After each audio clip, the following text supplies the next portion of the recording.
So this is a night, it's Friday night again. I think about a whole week ago was my final day of actual commencing work on a Friday. It's exactly a week ago, and I kind of chuckle at it to think that I was a kind of a war zone phenomenon. That's actually how I felt about everything.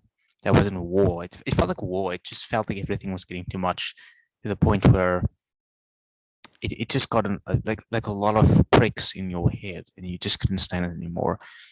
Now, at least I'm free from that, but it was a barrage that I couldn't deal with. It was just a massive a skirmish of 3 months that I think is overdue that I just lost.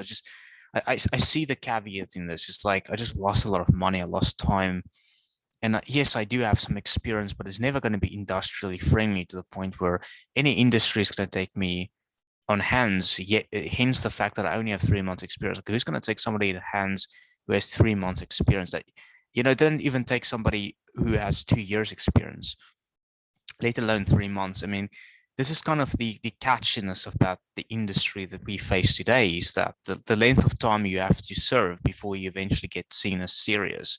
And I kind of want to embark in this race because I think it's time that we set things straight and that we talk about this plantation because now I've thought about it. Sorry, let me just get my mouse out of the way. I thought about this whole enigma about how we look for jobs and the type of industry we are, the momentum. Now everything is working in cohesion to a plantation. Like if you know about plantation, if you know about cash crops, if you know about forestry, a plantation. There's a science behind it. Like if you look at sciences like architecture, engineering, and you look at cultures now.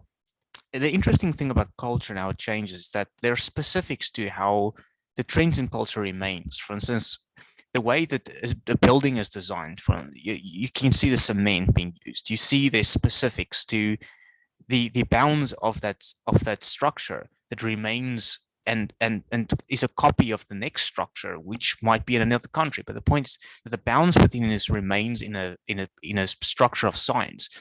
Now, there's also the legal structure, and there's also the emotional or the neurotypical structure, and there's also the socio-interpersonal structure that changes when we shift goalposts to other cultures, other places, right?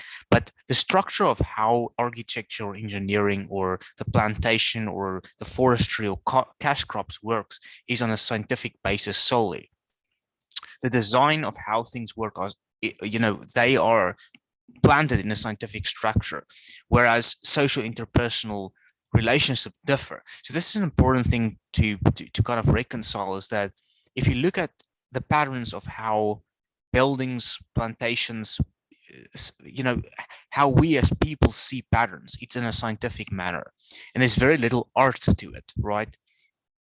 Now, the same thing can be said about human emotion. The same thing can be said about how people change and how people observe stuff. For instance, um, the science behind plantation that I just referenced, cash crops, is you have to look at things deeper. Everything is a spider web. So you have to go into the soil's fertility. There's things like soil erosion, soil rotational seasons that are coming to play on how, like things like how far the trees should be planted for optimum soil production. How far things should be in terms of space to be able to get the maximum fruition from that, right? So I'm trying to kind of give a coherence idea to you guys that there's a science behind failure, and there's a science behind why we are the way we are. Like there's an edifice and financial one that we are facing, but there's a science of suffer and loss that coheres in this world, and that's been summoned in the way that we live. That's difficult to verbalize, right? Um, and there's also a science behind quitting. Now, the point is that I want to transition from this idea that there's a trauma, there's a science behind the trauma of today's industry. There's a science behind what it does to people. And there's also a history and repeat, just like what you see with everything around it. There's patterns, and it's also patternized to how we are evading in the world today. Now, everything the failure that I experience is probably coming back to an economical concept, a precept called scarcity and the law of scarcity and resources, right? And scarcity is born or coupled with the fact of resources and demand and supply theory, right? That's kind of cut away from this what I'm going to talk about right now, but it's also kind of synonymous. So scarcity is when we think about something that's scarce, we think about resources. Now, um, I do see when I try and apply for work, the scarcity that I see around me in jobs. There's this overhaul of people applying. Like wherever you go, whether it's Upwork, whether it's Fiverr, there's just you can't. You can't pave way. It's like the oceans just don't part for you there. Like it's just no matter how many jobs you apply for online jobs are a massive drivel. I mean, I've tried online work through, I've never got an online job. It's just a drivel to get through it. It's a massive, you're just hacking through stuff, application, and sometimes you put a lot of time in it, and just like the next day it's the same canned rejection. It's like what I seem to see is that online jobs are, of course, the scarcity is such that a lot of more people can apply. So it's much more flooded with applications, with applicants, right? So the jobs that would not be flooded with applicants are the ones that's less, the road less traveled, to quote, Bill Bryson. But yeah, the concept of scarcity is hand in hand with the concept of why we suffer getting jobs. Now in my life, I mean, you guys know that I've pretty much quitted my job. I mean, I wasn't retrenched. I just quitted my job. I realized that the cold phenomenon of having to work a job that essentially put me on, put my head on a block and could potentially drive me to gun or knife point has not been, to me, it's not been something that I felt I could economically continue with. Like, the logistics of that job, of that environment was so toxic at some point that I realized I had no free time. I mean, my whole time was just dedicated to this job. And it wasn't even an attractive wage package like I've got. Yes, I got medical. I got a couple stuff. There's a couple perks that I got with the job. I mean, it wasn't as the perks that I got, like, okay, medical. I mean, yeah, well, the type of job environment I was in was so, it would just scratch the surface of the stuff that would come wrong with it. Like, let's say I got into situational confrontation with someone. Like, how is medical going to help me? Like, they offered me medical, but the loss would be, I would make a net negative profit here, because I mean the loss would be so humongous that the medical that they paid out would not cover the type of the damage that could be possibly caused with the type of job, that environment that I was in, right? So I try to weigh things up rationally. I do think it's a concept I want to kind of crash through, is that sometimes waiting longer or expediting a process is not always a good thing to reconsider. Sometimes it's good to just quit all the way, right? Sometimes it's good, and it's a thing with situations as well in life. Like, sometimes it's good to say no and to say goodbye, and I'll to have one last au revoir and say goodbye, right? Because it's not always worthwhile to tacitly remain in a job or an environment that's harmful, hurtful. I usually think that I'm a massive disciple of this idea of failing and failing fast. Like, I've even said it in my past narrative in my videos, that you have to kind of straighten out the blow and narrow down a situation within a couple seconds. Like that, if you think about this, it's something that's element in life, right? It's something that's impediment in the way that we think about almost in any situation, is that we have to quickly assess. If you think about in nature, for instance, predator versus prey, that scenario playing on. If you look at the carnivore program, like, I don't know if you guys are a fan of the typical Netflix series, but I mean, there's a couple programs Joe Rogan watches. I do watch a couple of his podcasts, sometimes a week and a month. So I'm not a religious Joe Rogan fan, but I would say I watch, and he's a massive advocate for this idea of hunting and carnivore, which I am also. I mean, I do have that relational, that mutual interest with Joe Rogan in that case. So what he does advocate in, or what you do see with the predator and prey, is you can see, and yeah, I'm from Africa, I see it all the time, is you can see it's a play out, and it's very quick. I mean, you can see that there's a window, a time frame, that if the predator sees the prey sees the predator, there's a time frame where success would ensue or not, right? And that time frame is also something that's copied with how we how we live in our daily lives, like in the situations we get thrown into.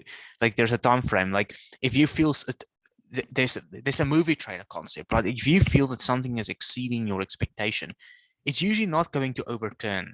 Like I've seen it in life. I think the idea of second and third chances are kind of a blow to logic, because I've seen I've never really seen the point, or the I've never really seen the point of giving something or somebody a second or third chance. Like if somebody wrong or a situation wrong that blew up the first time, rarely do I see that the change in perspective would ensue.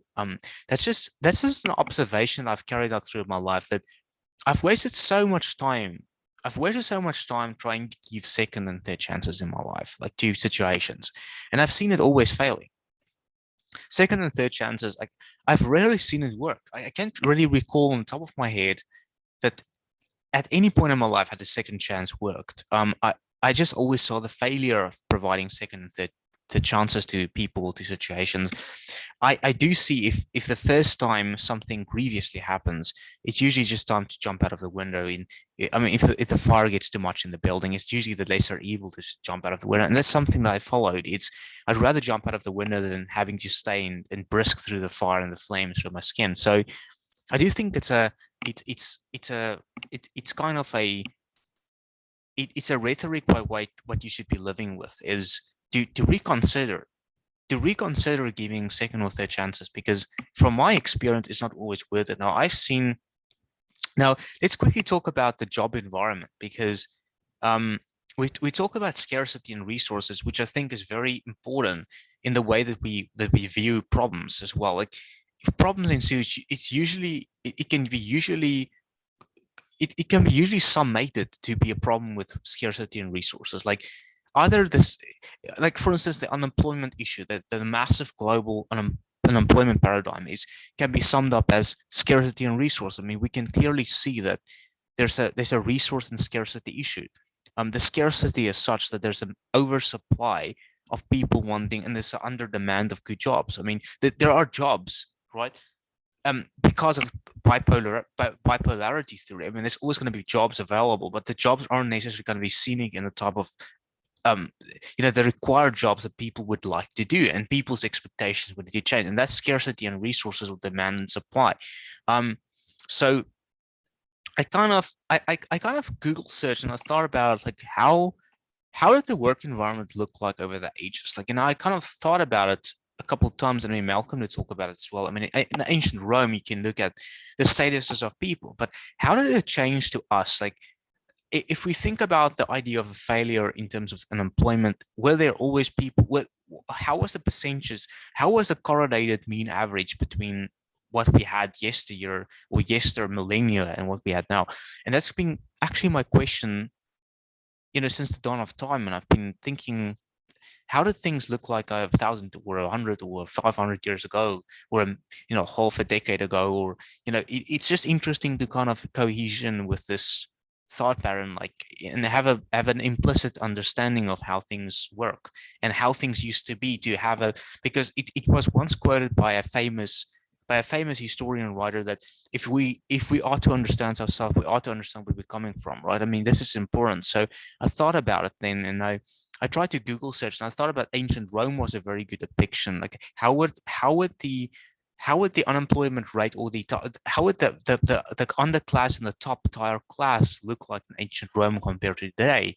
And there was a quote by one of the, I think it was in Reddit, but I saw this line, and I'm going to read it to you guys. But they call it the proletariat, right? And they were the poor landless freemen. Now, there are four main points to say about the typical class stars of ancient Rome compared to today. A user with the name of EDN13 points out that the proletariat lived off the dole. There was no real reason for them to look for work.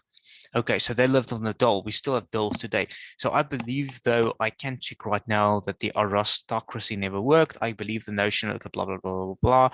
Here comes the next thing. Tradesmen looked for work, but they weren't unemployed. They were just tradesmen looking for work. Technically, the self-employed can never be unemployed, and it's just that their business is going through a slow spell, right? So we still have tradesmen and journeymen today that this person is referring to, right? So the tradesmen are still always had trouble finding work. And okay, slaves. Now that's next. And slaves, though, we don't really technically have slaves today. We still have servants. We still have domestic servants and stuff like that in some parts of the world, even in this country. But they aren't really considered slaves. But so the closest thing to a slave I probably could kind of envision is well, I don't know, like a domestic servant. Probably people having to work for me would probably come from slavery in the United States. The slaves never looked for work.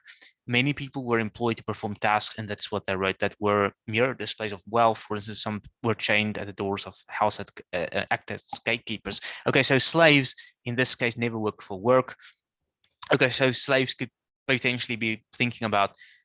I think that's a very, very terrible example, but I mean, like I just said, the people who were domesticated workers, because these people not least have, they can't really look for other jobs because they're so unskilled, right? So they are actually acting to, but they're not really slaves. So it's a very bad example. But slavery also prevented unemployment. Okay, this person covered slavery, and they covered tradesmen, and they covered the aristocracy or the nobleman. That's another name. The nobleness.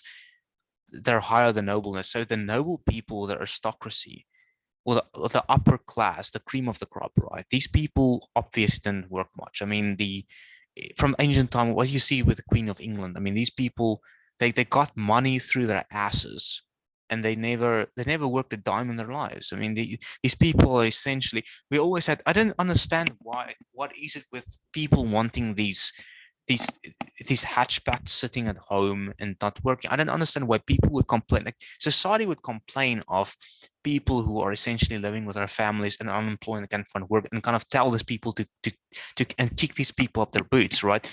But society never has a problem with a massive white elephant. The you know the noblemen, the aristocracy, or generally just the the the monastery, or what do you call this? But the yeah, so the queen, the king, all these people, like what's odd to me is that the monarchy, so society has no issue with the monarchy. Society would never point blame to the fact that there are people right now owning billions in the bank, and the money just it's usurped from normal society. I mean, we don't see that money. That money is literally sitting in the pockets of billionaires who are self-proclaimed billionaires.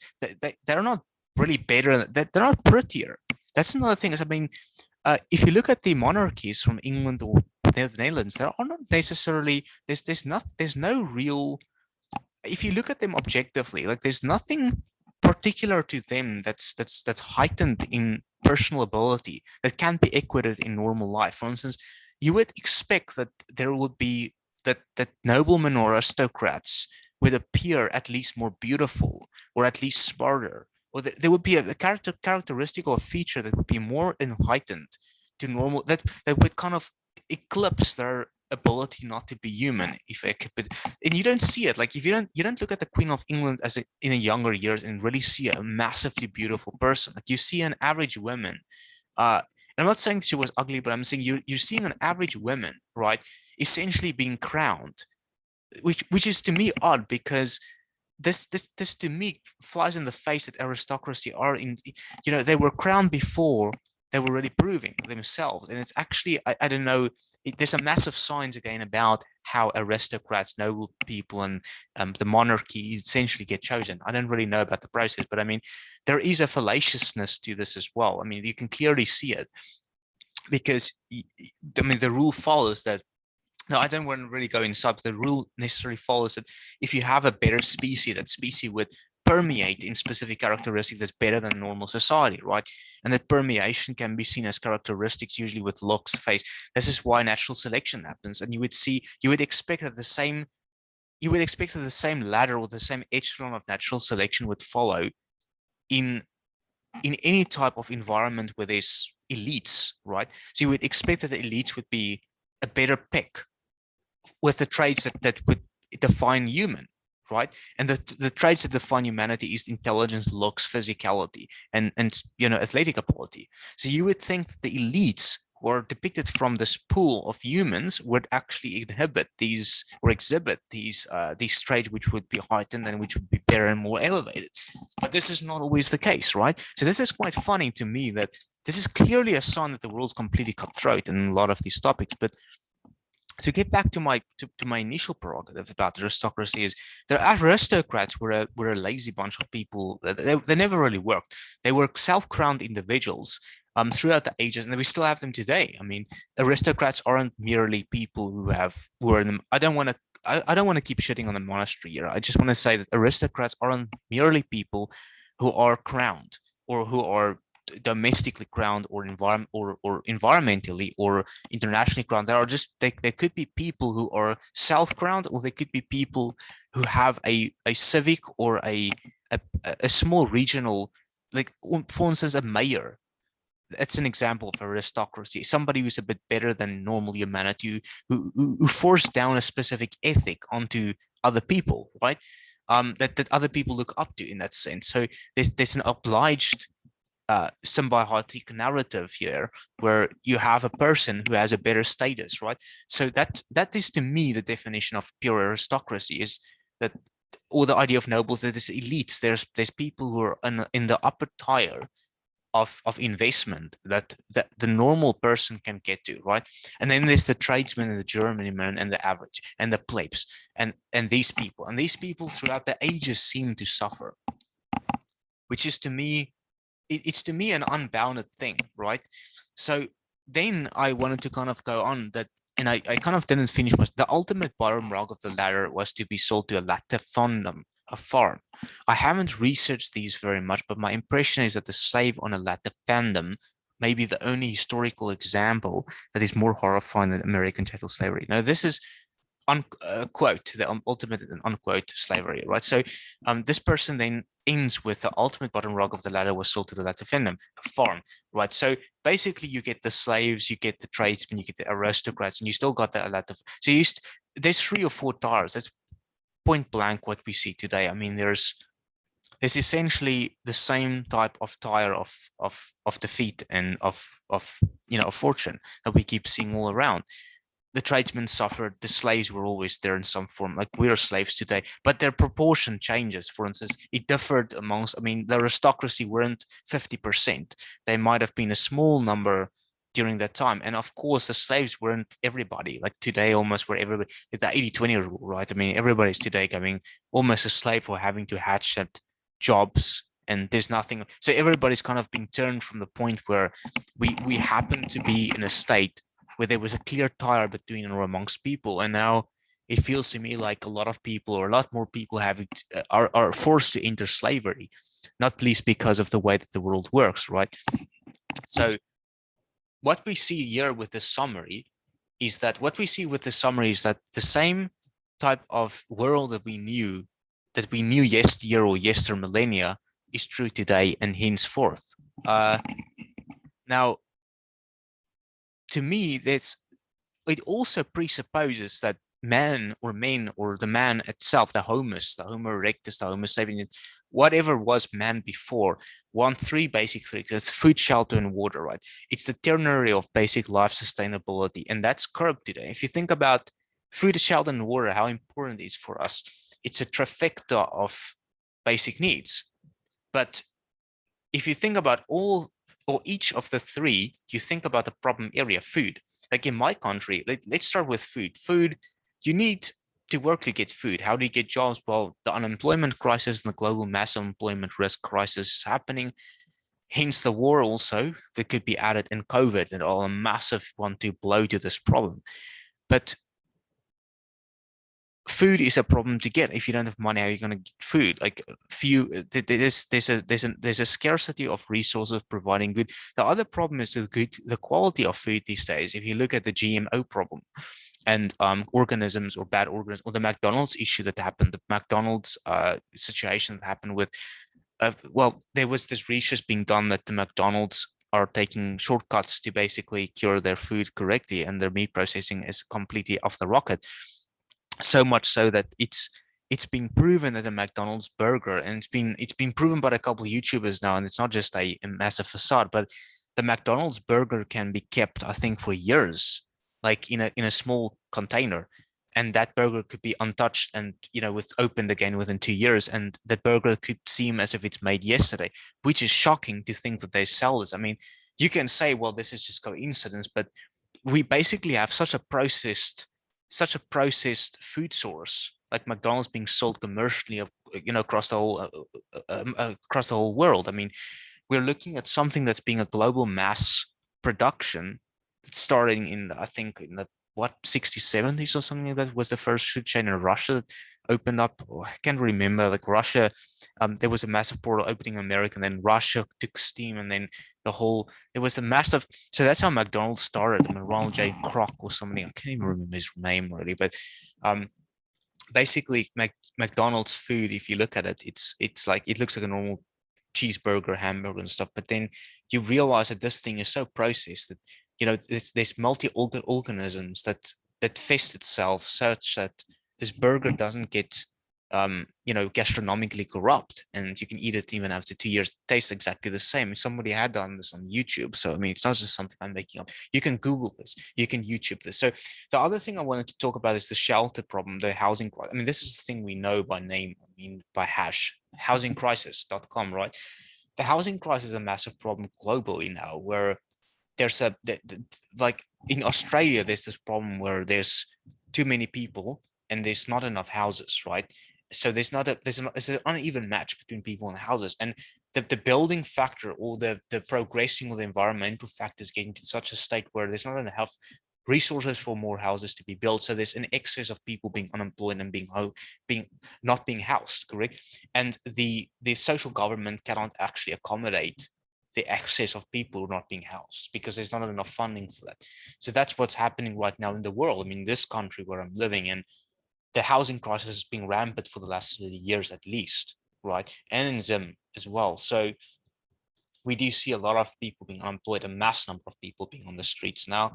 And it gets to this point where the point I'm trying to make is, okay, so the third thing I probably wanted to mention was the Nestle crisis and the water crisis. I mean, you guys heard about it. I did think I did mention how Nestle tries to provide a monopoly on water, right, worldwide. So what they do is they buy up water and bore and dams and rivers, basically natural land resources, mainly water, that they buy up from third world countries like South Africa and Dar es Salaam, but more the little with very small economies, right? So what they do is they boycott these people to get their water resources, and they sell it back to them. So that's been a big problem now for the last decade. There's a lot of people have cut contract with Nestle, but they're rarely getting up with this problem because Nestle already have a massive economical monopoly on water supplies and shortage. So this is really encapsulating in and definitely supplementing the problem of water shortage in the world. I mean, that this is happening most brands today have a partnership with Nestle. Most water sources today, most water bottled sources at least, I mean, have a partner relationship with the Nestle brand, which is scary to think that Nestle are having a monopoly on the water brand for most of these countries. I mean, see it's in South Africa that I do see a lot of these Nestle bottles everywhere, and even the smaller, like the Valpre water, you can see there's partnerships with Nestle and stuff. So it's a problem. All three of these key, and this should worry us. I mean, all three of these critical requirements or requests from us to keep living and to keep sustaining our life source is being in red alert. I mean, we see the shelter problem, we see the food issue, we see the water issue that I just mentioned with Nestle. And there's clearly a selfish investment to keep galvanizing the primal needs and to tantalize the common man with felt incentives. Now we have Hollywood or Hollywoodization that's also happening. So we are today, I mean, in the 21st century, we are really we are literally in the fifth of the 21st century. Actually past the 2020. I mean, we're past that point. We're 2022 actually right now, but we're at the point where we can say we've entered the new age, but there's not enough resources for us. And as a man who's lived, I mean, as a man who's lived essentially living by the brim, never really having enough, never really, I've had to endure living tight-fisted throughout my life. I mean, I've did the best I could. I mean, I just had to endure living this modest existence for a pretty long time right now in my life. I mean, I know a lot of you also have to sustain this. So I'm talking to the crowd here. I'm not trying to preach to the crowd, just trying to have a discussion. um, I can't really tell you the how to marginalize this, because it's really, really difficult, and all we can look at is cautionary tale. All we can look at is potential caution. And that's kind of what I keep thinking, is that I'm not trying to think of myself as a sophist, right? And I've said it before. There were schools in philosophy, and I think there were numerous, look, but there were the sophists. There were people who essentially went into the first century, uh, you know, BCE, the first century, pretty much from the time Jesus pretty much died was the first century, or the christening experience, right? But you see, there were these people who stood on the podium. They went into the middle of the crowds. It's usually when you do see, you vectorize much more when you do this, right? And they would start speaking, and people would start listening, and they call themselves sophists. What the word sophistry means, when you look at it's an etymology, is Sophia is the goddess of wisdom. So sophist means to have, or to possess wisdom. So these people will self-profess or self-proclaim possessors of wisdom, right? Whereas they kind of took a chuckle with philosophers, because they were also the philosophers. And these people were not the self-professed people who claimed to have wisdom. These people were simply people who asked questions, right? So philosophy can be best thought of as an art to explore the reality by questioning things. But the sophists came to explore reality by answering things. That's kind of the difference amongst the different philosophies, or between the two, is that the philosophers themselves, who classified as philosophers, they were to ask a question about the reality of the universe, but the sophists came with an answer and said, this is the reality, we have the answer. It's almost, to me, they were a forerunner of the modern day occultists. If you look at it, like, people like J.R.S. Meads, for instance. I mean, I don't know how many of you guys are understanding the worldwide theory of spirituality. But I mean, there's a lot of occultists, they claim to have special knowledge, right? They can fly. People like Uri Geller, or Yuri Geller, for instance, who can bend spoons. All these people have a mystical, almost evil things about themselves, that they have some sort of acclaimed knowledge that you don't seem to see, or you can't have it, right? Now, what this is not a new phenomenon. I mean, the sophists from the early years did exactly this. I mean, they seem to profess that they have a knowledge that nobody else has, and they could have had the key to the universe, and nobody else could get to it. So the philosophers, they've always been a group, or a race, if I could call it like that, that trajectorizes the idea of skepticism above knowledge, the idea of humbleness above greed and of power. That humbleness was more important. I mean, this is, when you look at channels like the Unreal Man, for instance, you get the sense that there are answers. This is almost a sophistry about it, that this man has answers to, and he points fingers to people who are like incel or struggle, and these people are certainly in the blue, because these people. Now, the problem with this type of sophistry is clearly that when you're looking at the world, there's a lot of pain points, there's a lot of blood everywhere, right? And I think even if you do the right thing, it's not possible to cover up the blood and the spills and the stains, and there's a lot of people willing to do it. But you need, 100. I don't think 100 Mother Teresa's, if she was that good, would cure the pains of this world. I don't think 1,000 Mother Teresa would cure the pains of this world. I think the pains of this world will still be substantiated, but by evil people, to the point where evil will always be there. It's like the dipolar, where good is, evil will prevail. And that's the crazy part of being live, I guess. But yeah, so I thought about this whole prerogative about slavery, about being unemployed, and I thought about how I can relate it to my life. That I don't really know what's up in the future. I don't know how to think about my life forward. It's just a massive question mark. Like I've tried to stack the cards, like, but every time it just feels to me like I keep rolling the die. Like I just hoping in fate, and I just roll the die, and I try things out, and then I burn my fingers, and it's just like from the frying pan into the fire, and it's never the other way around. It's just like always a massive hit. It's a massive train smash, right? And I don't really know why this is happening. Like I'm really perplexed at how my life turned out, and how I saw it coming, and how I hit the ground running, trying to keep it from happening. Like I just tried my best, but my best never is good enough, and it's something I never really understood. I I want to mention this novel that I remember.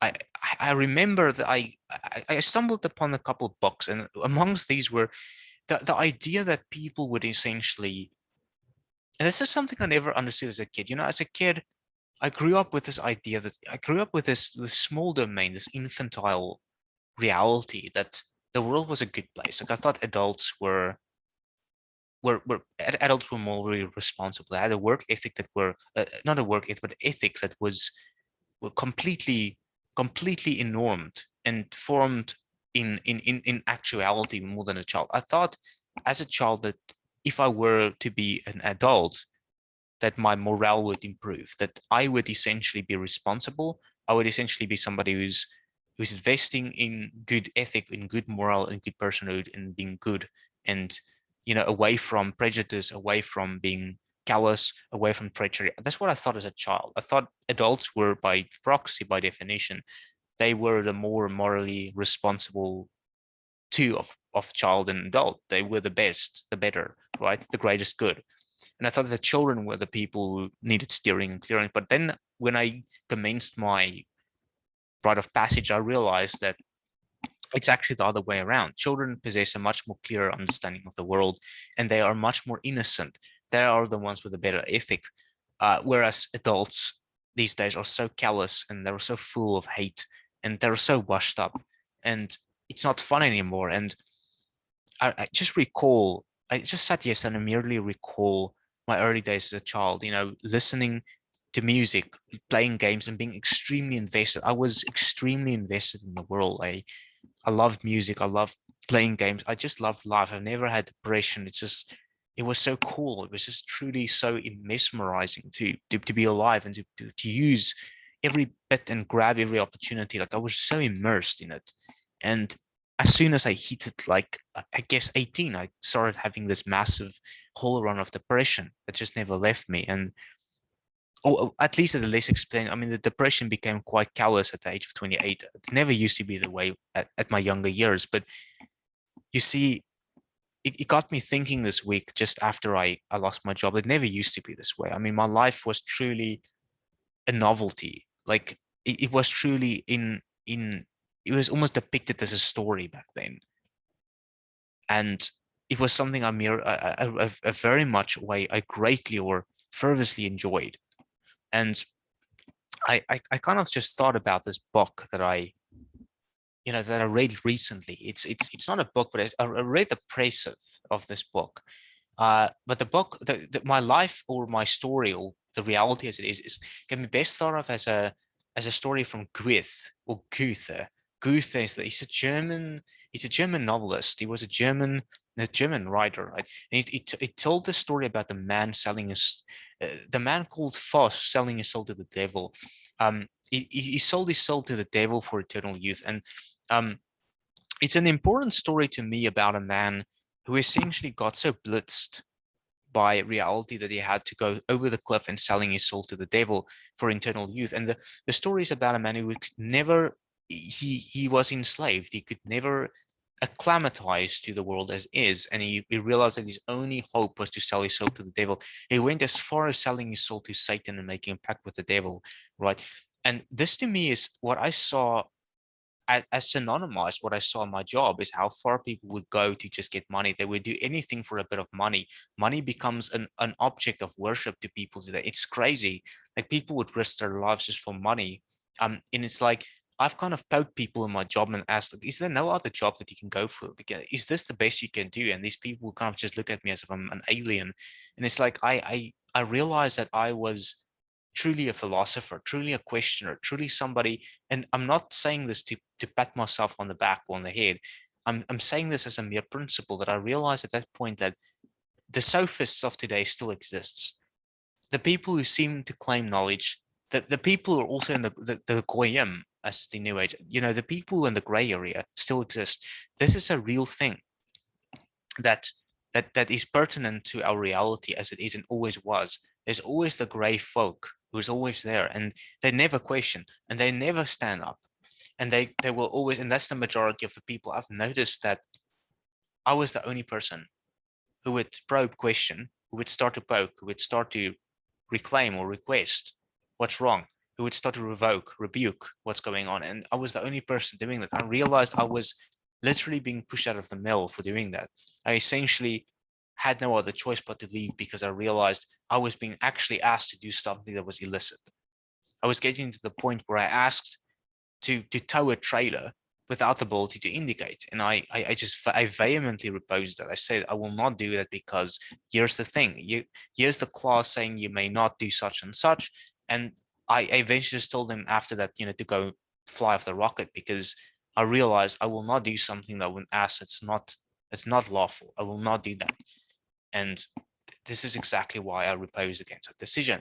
But I wanted to kind of recurb in this story of fast about a man being so desperate, sold his soul to the devil, sold his soul to the devil in trade of eternal youth. And it's something that's being done today. It's something that is cognitively done, physically done, ritualistically done. People do this because they are so desperate for money and they feel they got no other option. I mean, I see what's happening in this country. People lose hope and they go through extreme measures. I'm not even going to get into it, but they go through extreme measures. In Switzerland, actually, in the Second World War, it was a common practice to slaughter domesticated animals for food sources. I mean, people even in China, even in Imperial Japan, I think it was a common practice actually as a dish. That's actually how the Chinese sculpted this idea of the cat and dog and the snake. It's not something that's novel. It's something that they used for ages as a means to get production of food because there's no other food. And these domesticated animals are fed to be fat. And essentially, they are a good source of protein for the average. I'm not saying you should go to that point, but I'm trying to resemble what happens. I'm trying to portray what happens to common folk when they're getting to the point where there's no hope. People do crazy stuff. They get to the point where they combine evil with their daily with their daily mean, and that's not right. Of course, not everybody's going to go this way. Of course not. This is a bad way of doing, but I'm showing you guys that there are surprises in life, and by surprising, I don't mean it's good, right? Um, I talk a lot about the scientific principle. When we try and solve a problem, we go by the scientific way, the Socratic way. We try not to violate it. We try not to be fallacious. We try not to we try not to we try not to mistaken our premise versus conclusion argument. Like we try and keep things in synthetic form. And when we violate the scientific method, we get into a lot of problems, right? I try to follow the scientific method or the Socratean questioning method as closely as possible in my life, because I realize that it's my only and my best chance at finding the truth in life. And that's exactly how I use it when I look at economics, when I look at math, when I look at physics. Being a scientist, this is my prize. This is my love. This is my friend, as Malcolm called to say that. And I wanted to kind of make a response video to him as well on the past video. I think it was a past. We Are Mountain Ghosts, I think was his video called. But yeah, so the scientific principle is an important principle to keep in mind when we're not very sure about stuff. Like I use the old ancient knowledge of the wisdom seekers to question morality and to stay in the midst of what's happening. I mean, the famous quote by, I think it was Plotinus, who said, "You will never step into the same river twice." It's, to me, something I keep close at heart when times get very, very tough, right? That you will never tomorrow will be a different day. It will certainly be a different day. The world is truly a die roll. Like you never know what will happen. And I'm at the point right now where I feel there's no hope, right? But I know that the Kabbalistic principle of polarity is true. The fact that there prevails the good news is it prevails a pluralism to this world. to the point where bad cannot exist without good. It's unjustifiable to conceive that bad would exist without a form of good. It's always a pluralistic term. It's always going to be duality, a dichotomy, right? So bad and good are dichotomous, which means it's good news that there are always changes to bad and good, and there are always bad inside good and good inside bad that could be found. It's not just a one-way sided assessment. You can find a duality in every form and cut it up into two pieces. You can cut things up into two pieces to its molecular or structural element. But apart from that point, you can actually cut everything into two pieces. And the point is that's the dichotomy you're creating, right? So it's good news for people like us, and to use that principle in practical, pragmatic sense. If there's a depletion of jobs, there's going to be positions of other jobs available. I mean, there's not just one without the other, or the other without the one. And I think even if it were the case, there's always another way of looking at something. So if things get very, very caustic to me, or just malevolent to me, like I get to the point where I get to the point where I eventually just sit through it. Like I start to stoically observe pain, displeasure, and misadventure throughout. Like I start to stoically or cynically observe it. I start to Taoistically or Zen-like. I have a Zen-like observance to pain or displeasure, right? And it's a practice that I've cultivated since my teen years. That if something happens, I try and wait it out. Right? No matter how bad it is, if you are naked in front of a lot of women, all of a sudden, like I'm not, no pun intended, I'm just, you wait it out. If you're naked in front of your society and everybody's just like, oh yeah, look at this guy, wait it out, give it a year, give it 2 years, it's not going to be as bad anymore. Okay. This is kind of how I treat disgust or embarrassment in general. I wait it out. I think that's the best way of doing it. You know, if you've just disgusted people, give it a year, 2 years, 3 years, 5 years, people will have forgotten about it. Like it's no biggie, right? I mean, just give it time, and time truly is a massive healer. Like time heals. It was Rush who said time is a gypsy caravan, steals away the night. And you know, it's Rush who sung that, and that's so true, right? Time truly is a healer. It's a gypsy caravan. It runs away the night, and it's truly one of the tools, or one of the major tools in life to use is time. That heals most stuff, right? Most wounds are healed by time. And I think for the unemployment crisis, it's also just going to be time that can solve this massive push run, because with this problem of unemployment, I mean, we sometimes delve into the midst of despair, not least because we don't see hope in front of us. And that's exactly where we start to question whether life is even worth living, and whether everything is going to remain. But it won't, because there's a principle of change that shows us that things will always be changing. Like, you know, tomorrow can't be like today. We cannot predict what tomorrow will be, but we know that it will not be. We know there will be changes to tomorrow that will not. And that's the beauty of this world, is whenever there's a peak, there's a trough, and vice versa. When there's a trough, there's going to be a peak next time. Like we don't always know when, but we know by the periodical frequency, time, and the time dilation of, you know, the laws of physics, we can expect that if there's a transverse wave, there's going to be peaks and troughs to that wave. When there's any type of wave, there's going to be high points and low points to that wave, or frequential high, or best thought of a superposition, right? It can either cancel, it could either go high or low, right? But the point is, there's going to be superposition that happens with luck as well. It's a principle of superposition, or the principle of superstition, as I call it. Is that the principle of superstition is a derivative of this, that there's always the superstition effect in failure, that it will remain, but it's not the case. You know, we can scaffold our ability to find hope in suffering, and it's a it's a difficult thing to do, but it's possible. Now,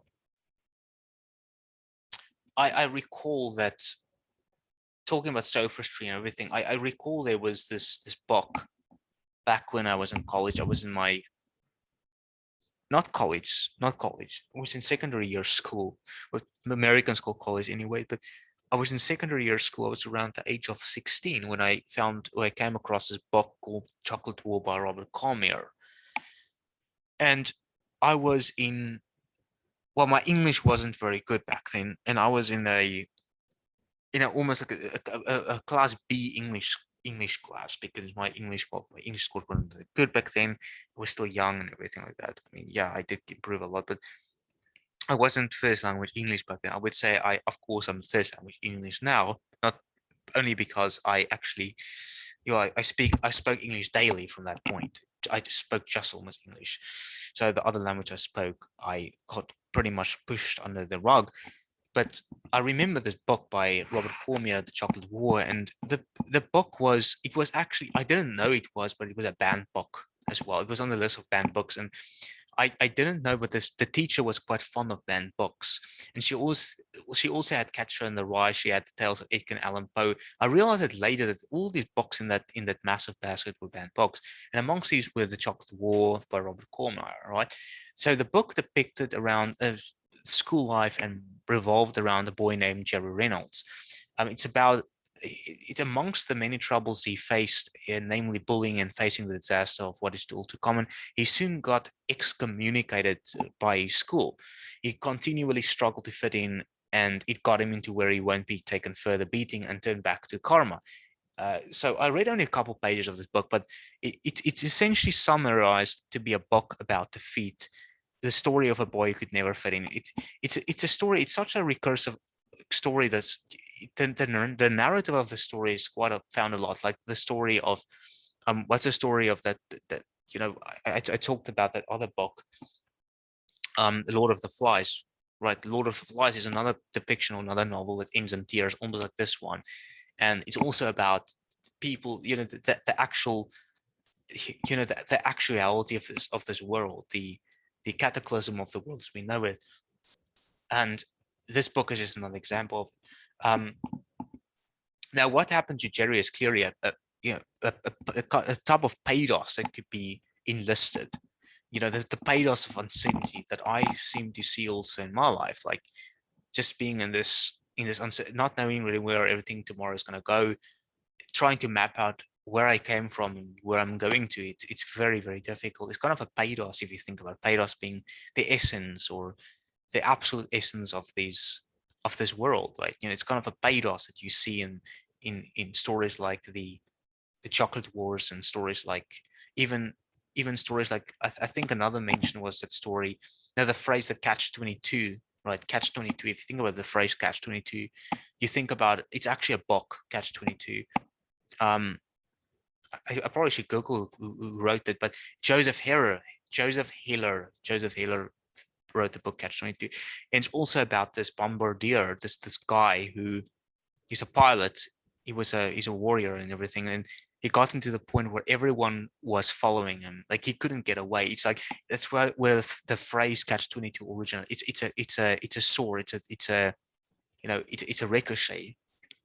It's like the guy got into the point, or the protagonist got into the point where he couldn't get away. Like everything became to the point, everything resulted in his demise. Like whatever he's trying to do, it's like trying to decide when a demon already knows your thoughts. Like Descartes.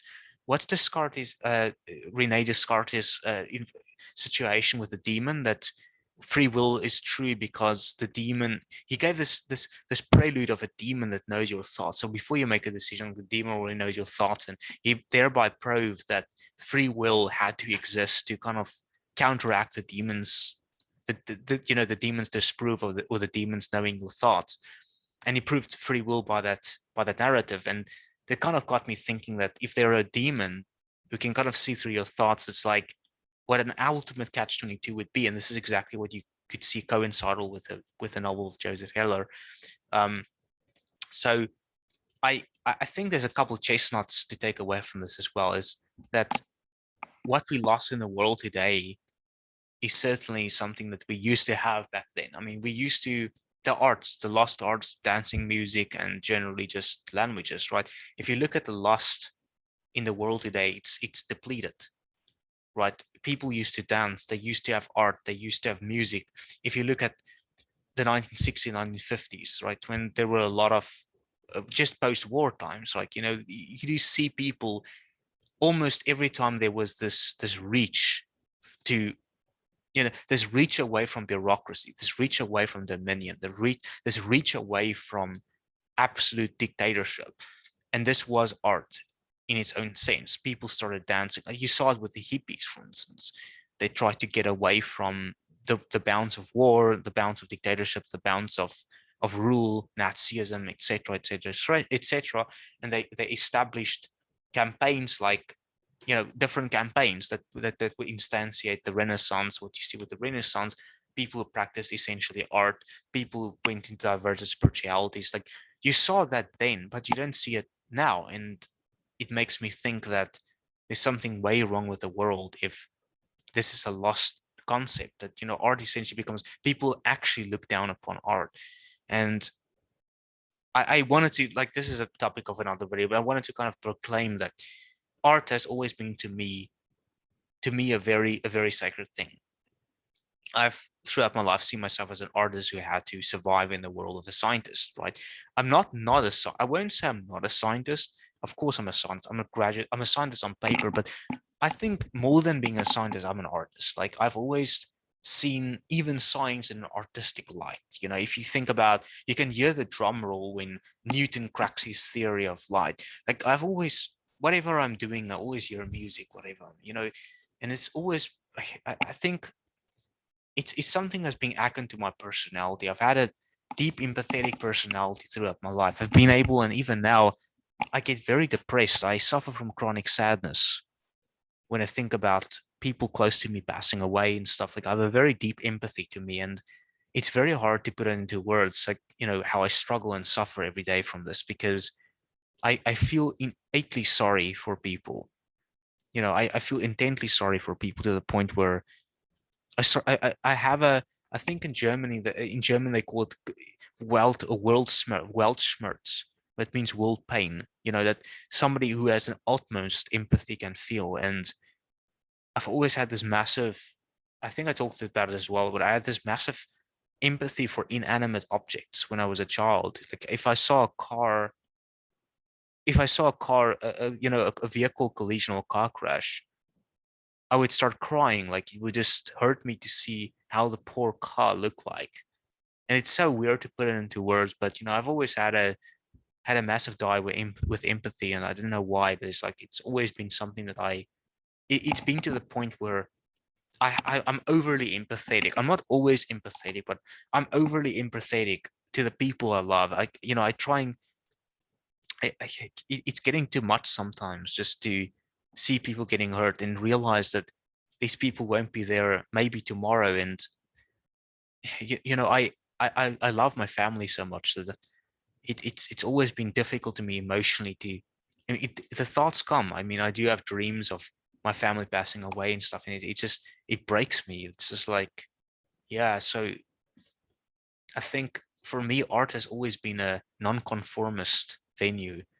It's been to get away from the structure of this world, and art has been like, if people are dumb, if you think about it, like, art can only be art that can save humanity ultimately. I mean, that's what the Renaissance thought, and what they saw and what they discovered is that it's ultimately up to art to save the human race, to save the world, to save human mind. The human saneness is saved in art, right?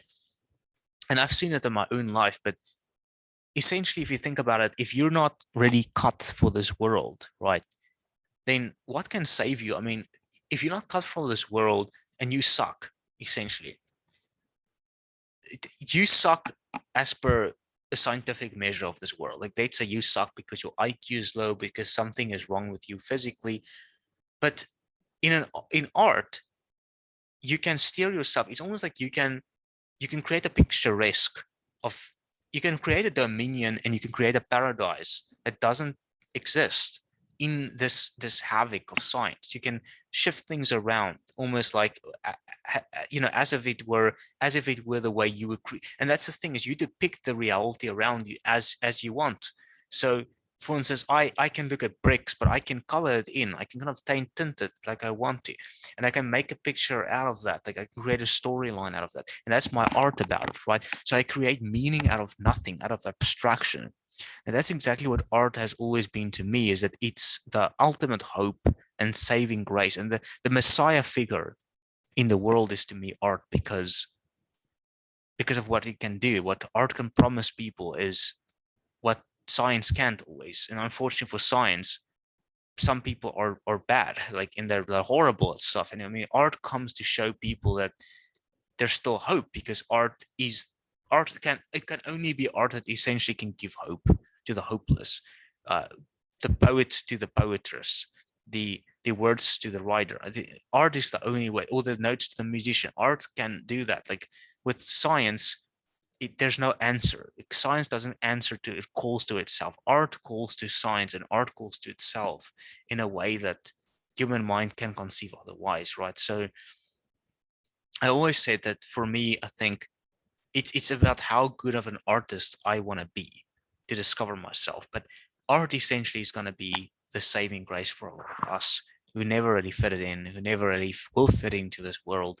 It's up to art to save us, because because I mean, when you're thinking about a story, you're thinking about art. When you're thinking about pleasure, you're thinking about making something out of something, and that is art, right? So art is essentially the hope, and that's kind of the key I wanted to present you guys today with this. If you're living in a society where people are bottlenecking you and they are gaslighting you and they're essentially poking at you and bootstrapping you to failure, it's that your reality can change by your mind. And it's not an easy task. It takes a mastery approach, right? But your whole global dominion is going to be how you want to approach your situation.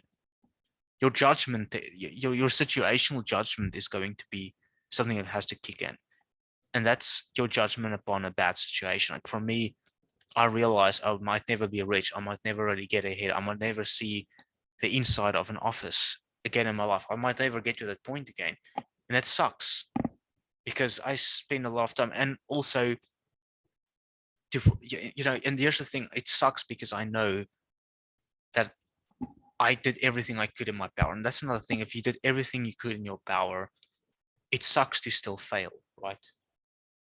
But some of it is it's just something you just have to read it and weep, and just kind of, just write it off, because there's nothing else that you could be doing about it, right? And that's what I realized recently, is I just have to read it and weep, and I have to either weep or not weep. And I don't want to keep weeping, so I realized at least I can make something out of it. I can be like Don Quixote, who essentially saw giants when they were just windmills. I can still be tilting at windmills, like the phrase actually coming from tilting at windmills.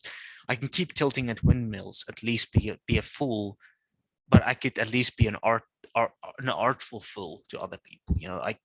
I can essentially be a fool, and people could think of me as crazy, but at least I can enjoy myself. And uh, I think I said enough tonight.